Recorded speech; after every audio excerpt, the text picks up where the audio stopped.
So we've been talking here a lot about the force the vote idea, which has been a huge fracas on the interweb and social media and YouTube over the last 2 weeks. And everybody is fighting everybody because, oh my God, Jimmy Dore came up with the idea and we don't like Jimmy Dore, so we have to knock down a good idea. I have been on the record, I'm for force the vote. I don't care who it came from, although it did come from Jimmy and I think he deserves credit. If you watched Jimmy's show last night, which I did, for those saying that Jimmy is doing this for clicks, why don't you go watch his show and listen to the story he told about almost dying from a rare bone disease that he had and literally having to bankrupt him and his wife to get medical care. Literally, he had a very rare bone disease. I didn't even know about this. He had a rare bone disease. His spine snapped. He went from 5'10" to 5'7" because his spine snapped.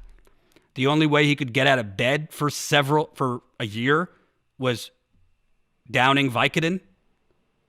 He went around and around for, I think, 2 years, getting misdiagnosed, or doctors couldn't diagnose him what was wrong. Meanwhile, he was recommended to see the best specialist, I guess, in the country, but that specialist doesn't take an insurance. Because in America, you can't see the best doctor if you don't have the money. So he and his wife had to take out loans, I think another mortgage, bankrupt themselves, literally go into medical bankruptcy to see the right doctor who diagnosed him with a rare, I apologize, I can't remember what it's called, a rare disease.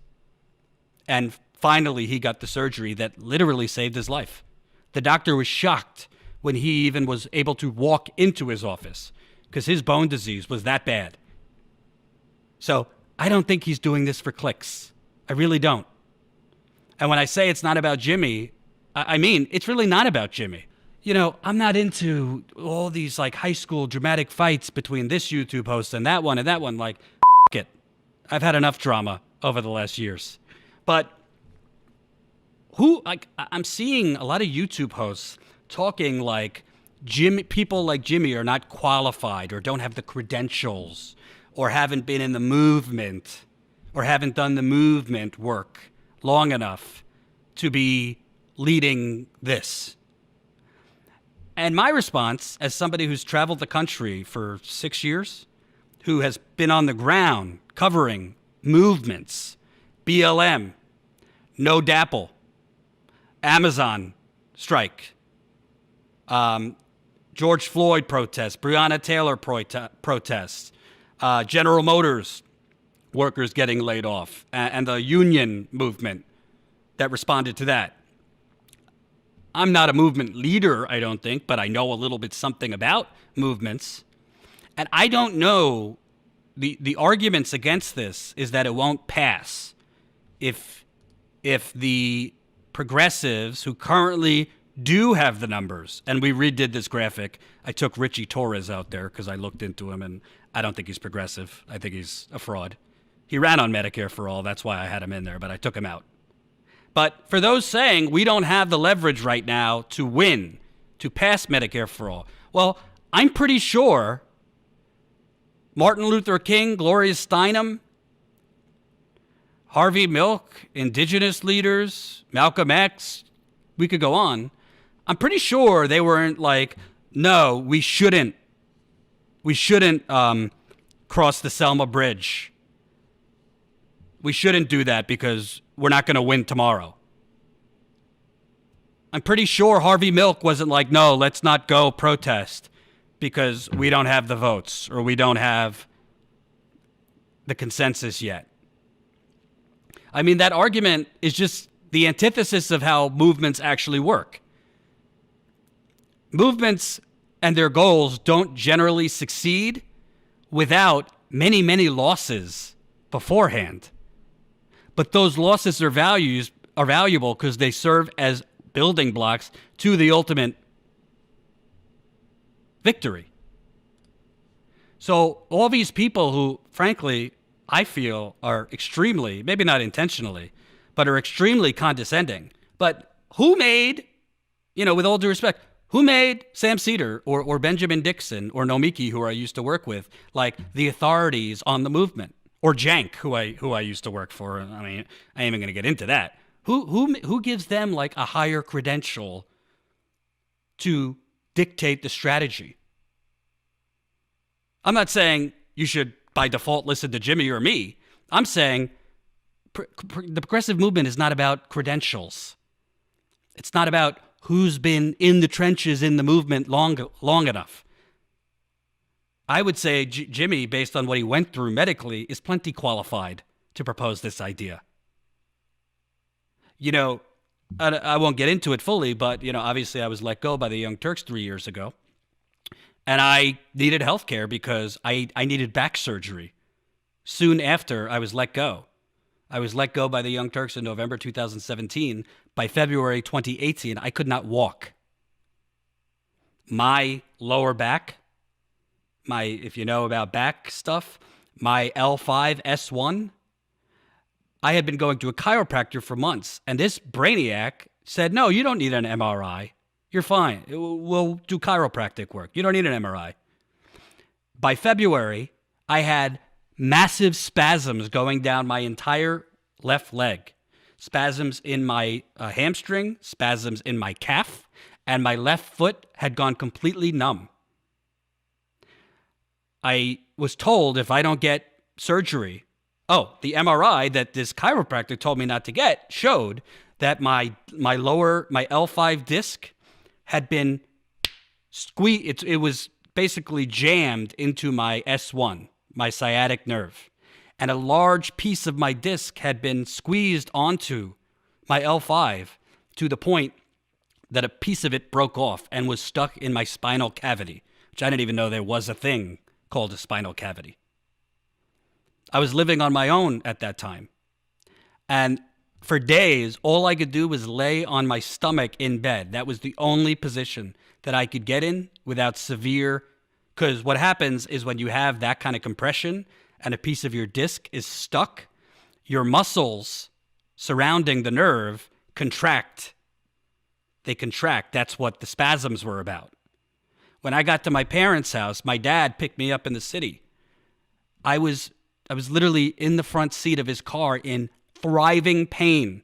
Every bump in the drive. Thriving pain because I had severe muscle spasms and I couldn't feel my left foot. I went to a doctor. He said, if you don't get surgery like ASAP, you're going to permanently lose feeling in your foot. When I was let go from the Young Turks, I got unemployment. But in America, you have either Obamacare, which the Affordable Care Act, guess what? Obamacare in New York, where I lived, would have cost me $800 to $900 a month without even getting to the deductible. Without even getting to the deductible. $800 a month. So I had to go on something called Cobra, which allowed me to keep the insurance I had at the Young Turks for over $600 a month. Again, paying $600 a month before deductibles, before copays, before co-insurance, before all that the surprise bills that we all get. Pay $600 a month just to maintain the insurance I had at the Young Turks, which frankly wasn't even that great to begin with. Thank the Lord, if there is one. I have wonderful parents. They're not rich. They're small business owners that helped me pay for that Cobra. I basically had to split it with them. I had to dip into the very little savings I had to pay for Cobra. And my parents helped me out. That's the only way that I could pay the $600 a month to have Cobra to get that surgery that basically saved my foot. Not that my foot was going to be amputated, but I could not feel my foot. If you see, I still have the MRI. If you see the chunk of my disc that they took out of my back, I took a picture. It literally looked like a gigantic piece of fried chicken. Not to disgust you. Jen saw me before the surgery. I was in throbbing pain. In large part, by the way, because I had hurt my back years earlier, but because of all the travel I did in 2015 and 2016 on the campaign trail, back, a lot of flights, a lot of different hotels. Then I was at Standing Rock, which is the Great Plains in North Dakota. I fell several times, slipped on ice in Standing Rock. I'm not blaming the Young Turks, obviously. Shit happens when you're traveling that much. It's not their fault. But, reporting, I wasn't in a cubicle, right? I was all over the country, and I didn't know, because a moron chiropractor told me you don't need an MRI, that while I was traveling, my disc was basically jammed into my spine, my sciatic nerve, and I was making it worse. So I tell all of this to you. I didn't go into medical bankruptcy like Jimmy did. Thank God my parents helped me out with the Cobra. I had some savings to pay for part of the Cobra. But if I didn't have my parents and I didn't have any savings, I would have not been able to get surgery. And I would not. I probably, literally to this day, it's a lot better than no feeling. My left toe, I can't feel. I never got full feeling back in my left toe. With insurance, how much that cost me? Forget the Cobra, which I just told you about. With insurance, for these two surgeries cost me over $4,000. While I was developing Status Coup with Jen from nothing. And, with all due respect to Sam Cedar and Benjamin Dixon and Nomiki and all these other people poo-pooing this idea. I'm not saying I don't know their situations. Maybe at one point they didn't have health care. Maybe they have had struggles. I have no idea. But there's a lot of people poo-pooing this idea right now that do have health care right now, that are fairly comfortable. And I'm fairly comfortable right now, too. My wife and I are lucky. We're not on bread lines. She does okay, and I'm doing okay. Okay. But this idea, this notion that we shouldn't push for this because it's not going to pass right now, that is not the measurement we should be using for the progressive movement.